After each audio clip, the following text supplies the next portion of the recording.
So this is just a very short introduction to Irish myths and how you might think about them. Now,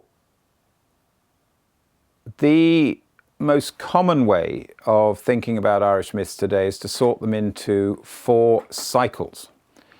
And I'm going to talk about those 4 cycles, and I'm also going to propose that 2 of them are relatively well known and 2 of them are barely known at all. There are 2 myth cycles that are quite well known, and if you ask someone to name a few figures in Irish myth from Irish culture, they would talk about the leading figures in these 2 myth cycles. The best known is the cycle that concerns Cuchulainn and the Tawn, the Ulster cycle. And most people within the country know that. It's covered in school. And so the story of Maeve and Ailill and the cattle raids and the heroic defence of Cuchulainn and the fight with Ferdia is very much part of kind of familiarity within Irish culture, and indeed in the GPO there's the statue to Cuchulainn, the dying Cuchulainn. So that's that story of the warrior heroically defending the province against the invading army of Maeve is one of the traditions, one of the mythic cycles. The second is the stories of the Fenian cycle and of Finn and Finn MacCool. And here's a slightly different warrior, a warrior who is, some see as the warrior outside the tribe, whereas Cuchulainn is a warrior inside the tribe, defending the tribe. Finn and the Fianna are more of a feeling of the outlaw and someone who's more kind of living in a liminal space, travelling through, and with many similarities to the Ulster cycle of heroic achievement. And most people would know about the salmon of knowledge and that encounter with Finnegas and putting the thumb on the blister on the cooking salmon. So that's the Fenian tradition. And it's almost like those 2 are well known. There are 2 other cycles that are a lot less well known. The mythological cycle, not as well known, but in a way the foundation myth of Ireland. And there's 2 parts broadly 2 parts to that. There's the battles of MOYTURA, and particularly in that there's the battle, the kind of archetypal battle of Lugh and Bala, of good and evil, of the man of many skills, the Savildánach, Lugh with the one-eyed and fierce, terrifying Bala, the Fomorian of the Bala of the evil eye. But there's another tradition that, or another cycle of stories, or another element of those, which is the Book of Invasions.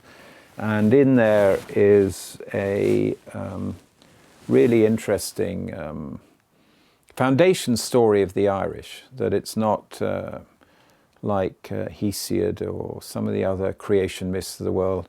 The Irish are the people who came from somewhere else.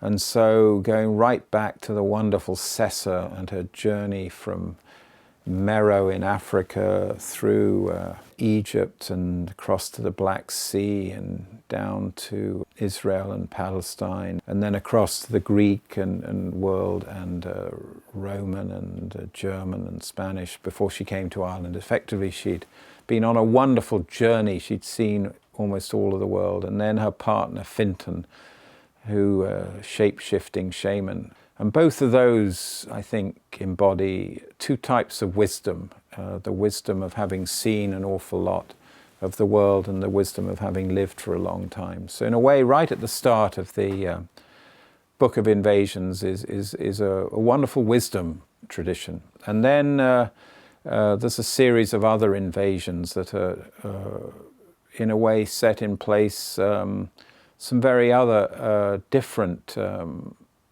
archetypal figures like the Partholonians and the Nemedians and their wonderful wealth-creating wisdom, creating industries, brewing and tourism and dairy, creators of things.